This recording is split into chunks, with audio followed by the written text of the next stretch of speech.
फैसल मेरा पहला बेटा था। बहुत मन्नतों मुरादों से मांगा हुआ। ये दो बेटियों के बाद पैदा हुआ तो मैं फूले न समाई थी। लेकिन कुदरत की मर्जी, मेरी दोनों बेटियां गोरी चिट्टी और फैसल काला कलूटा। लोग देखकर हैरत करते, मगर मेरी औलाद था। जिगर का टुकड़ा था, खूब प्यार करती और रोज नहलाती, साफ सुथरा रखती कि दूसरे भी प्यार करें।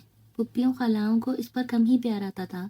ताहम बहनों ने खूब मुन्ने मियाँ के नाक नखरे उठाए। जब बोलने लगा तुतला कर बोलता, इस पर भी मैं सदके बारी जाती। गोलगप्पा तोतला कहकर सब बुलाते, लेकिन मुझको वो बेइंतहा प्यारा लगता था, क्योंकि मेरी औलाद मेरी कुल कायनात और मेरे अरमानों का मरकज था। बचपन पलक झपकते गुजर गया। जब बड़ा हुआ पर पुर्जे निकाल लिए, लड़कपन से ही हाथों से निकलने लगा। हमारे बारे में क्या सोचता है ये नहीं मालूम, लेकिन ज्यादातर बाहर रहने लगा। घर सिर्फ खाने और सोने के लिए आता। इसका सारा ध्यान इस बाहर की दुनिया में लगा रहता। फैसल के बाद दो बेटे और हो गए तो मैं इनकी परवरिश में मसरूफ हो गई। बज़ाहिर इसकी तरफ से गाफिल थी, लेकिन मोहब्बत ज्यादा इसी बेटे से थी। बस चलता तो छोटों की जगह इसे ही कलेजे से लगा कर रखती। वो अब भी घर भर का चहीता था, लेकिन मैंने जब इसका ध्यान बाहर की तरफ देखा तो पढ़ने लिखने के लिए इसको ऐसे इदारे में डाल दिया जिसका हॉस्टल था, ताकि ये पाबंद होकर अच्छी तरह पढ़ सके और आवारा लड़कों में बैठने का मौका मैसर ना आ सके।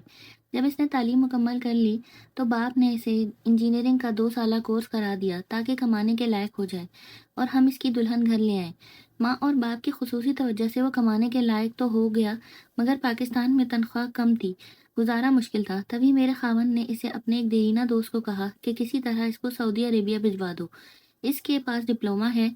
मुझे फैसल का सेहरा देखने की चाह थी। मैं ये भी चाहती थी कि वो अपनी पसंद से शादी ना करे, बल्कि मैं अपने खानदान की लड़की लाऊं जो मुझे इससे दूर ना कर दे। वो लड़की मेरी खिदमत भी करे, मगर होता वही है जो किस्मत में होता है। फैसल बैरून मुल्क तो चला गया, वहाँ इसको कोई चांद चेहरा पसंद आ गया और इसने मुझे फ़ोन पर बताया कि मैं आपके लिए बहू पसंद कर ली है। अगर आप इजाज़त दें तो इससे निकाह करके आपकी बहू बना लाऊं। मुझे इजाज़त देते ही बनी। लड़की पाकिस्तानी थी और नाम सलमा था। बस मैंने बादल नखास्ता कह दिया कि बेटे तुम्हारी पसंद मेरी आंखों का तारा होगी। अच्छे ख़ानदान से है तो इजाज़त है, निकाह कर लो और घर ले आओ। यूँ इसने जद्दा में निकाह कर लिया और साल बाद सलमा को सितारा बनाकर ले आया। वो वाकई हसीन थी कि मेरे घर आंगन में चांद भरकर जगमगाने लगी। शुरू में तो हम सब खुश रहे, बेटा बहू भी मसरूर थे। छुट्टी खत्म हो गई तो वो दोनों दोबारा जद्दा चले गए, जहाँ बहू ऐश करने लगी और हम सब सलमा की जिंदगी पर रश्क करने लगे। वहाँ न सास थी न नंद थी और ना कोई बिखेड़ा।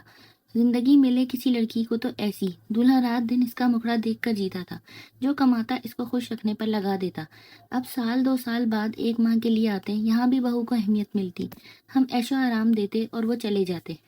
इस दौरान इनके 2 बेटे भी हो गए।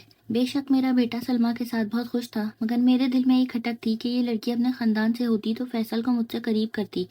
सलमा बेशक अच्छी थी, मेरा अदब करती थी, मेरे लिए खूब तोहफे तहाइफ और नंदों देवरों के लिए भी लाती थी, मगर फैसल पहले जैसा ना रहा था। मैं हम वक्त सोचती थी कि ये बाहर से आई हुई ना होती तो यकीनन मेरा बेटा जो कमाता सब मेरे हाथ पे रखता। अब तो बहू मुझे देने वाली बनी होती है। सलमा बतौर मेहमान आती, हंसती बोलती, खुश रहती, मेरी कदर करती और चली जाती। ताहम मैं रिवायती सास का किरदार अदा करना चाह रही थी और वो इसका मौका न दे रही थी। बहुत सी खूबियां होते हुए भी मैं अपनी बहू में ऐब तलाश कर रही थी। इस बार जब ये छुट्टी पर आए तो मैं छोटी छोटी बातों का बतंगड़ बनाकर उलझना चाहा। अपनी बेटियों को भी इस फजीते में शामिल कर लिया। सलमा ने शायद मेरे इरादों को भांप लिया था, तभी हम चाहे कितना ही इसे बुरा कहते वो कभी न लड़ती झगड़ती, उल्टा हमको एक साथ घुलने मिलने का मौका देती। शादी हो ब्याह हो, हम फैसल के साथ कहीं जाएं, खुले दिल के साथ हमको दिन रात इकट्ठा रहने देती और खुद बीच में न बैठती।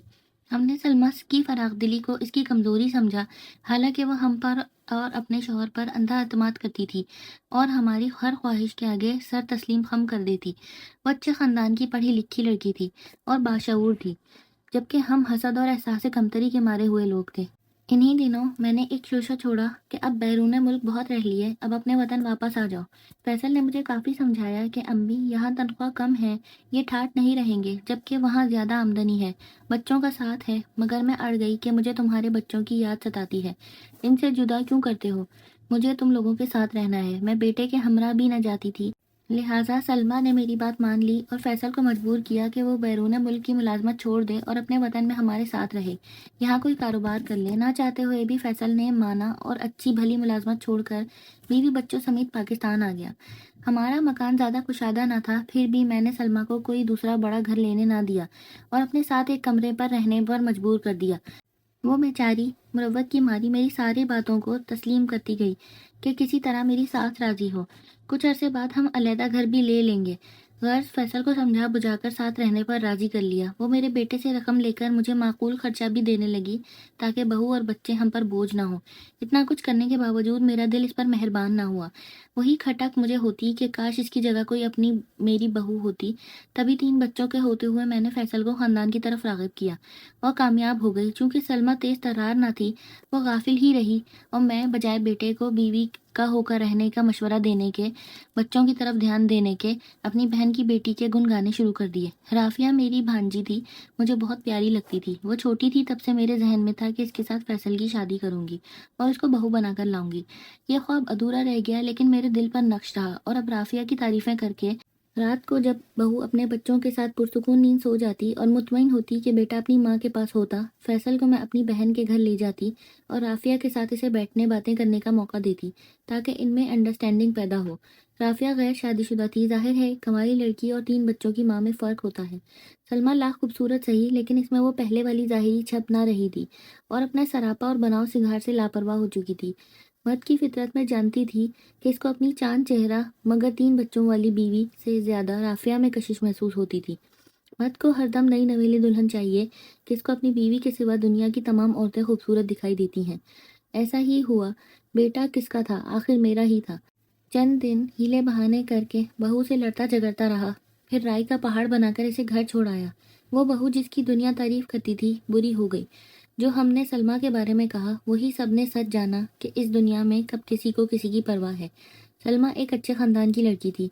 वो लोग इतने शरीफ निकले कि कभी हमारे पास पलट कर ना आए और ना कोई सवाल जवाब किए, कुछ मांगा भी नहीं, उल्टा अपना जहेज छोड़कर पलट कर ना पूछा। और हम थे कि इधर तीर और तलवार लेकर तैयार बैठे थे कि कोई चूं भी करे तो ईंट का जवाब पत्थर से दें। मगर शराफत शायद खामोश ही होती है। मैं अपनी बददियानती में कामयाब हो चुकी थी। मेरा बेटा मेरे खानदान में वापस आ चुका था। दिली मुराद मेरी बर आई और आनन फानन मैंने इसका निकाह कर दिया। मैंने घर की दौलत घर में रखी और खानदान में सुरखरू हुई। मगर ये सवाल बाद में ज़मीर ने पूछा कि ए खुदा की बंदी, क्या दुनिया में ही सब कुछ है? क्या खुदा को जवाब नहीं देना? क्या इस दुनिया के बाद कोई दूसरी दुनिया नहीं? क्या आखिरत का अजाब तुझे नहीं चखना?